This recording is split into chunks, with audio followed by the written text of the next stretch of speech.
The town's unique location in the Utikela catchment area at the foothills of the Drakensberg, experts say, is directly linked to its problem with flooding. Ladysmith was established on the floodplain of the Klip River in 1851 by the British Imperial Government as protection in the then annexed Natal. But as the town grew along the meander of the river, flooding became periodic. And studies show that climate change will lead to heavier rain more often, resulting in more frequent flooding of the town. Since the 1940s, there have been efforts to contain flooding. The Windsor Dam was built in 1950, but silt buildup reduced its efficiency. The Kerusisi Dam, further downstream in the Klip River, was completed in 1997 to take over the task of flood management.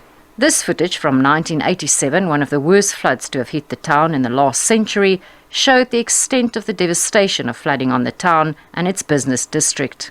In the report commissioned by the municipality, Sobek pointed out that besides the town's peculiar locality, siltation and a lack of maintenance of the Klip River meander and dysfunctional valves in the drainage system were the main causes of flooding.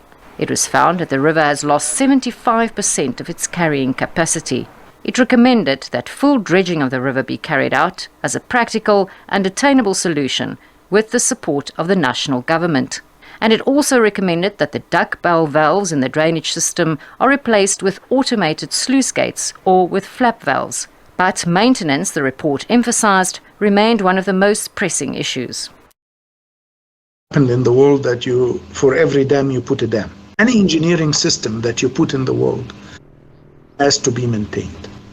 There is a tendency, instead of doing the desilting of dams, is to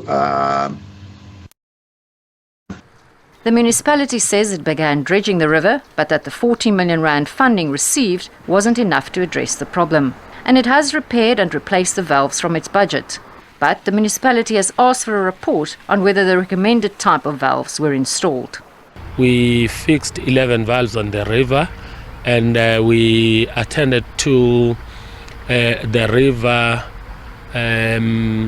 digging it to try and increase the volume that the river can carry, because that was one of the concerns, that the volume of water that the Klip River is able to carry now has decreased with 75%. So we did all that.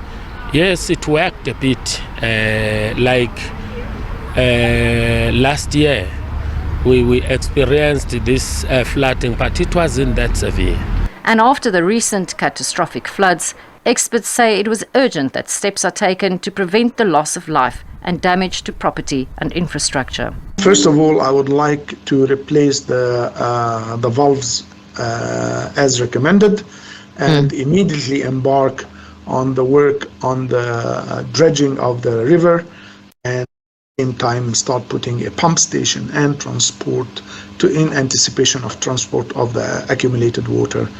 The provincial government earlier said an estimated 1 billion rand was needed to repair infrastructure and to implement the permanent solutions as recommended by experts.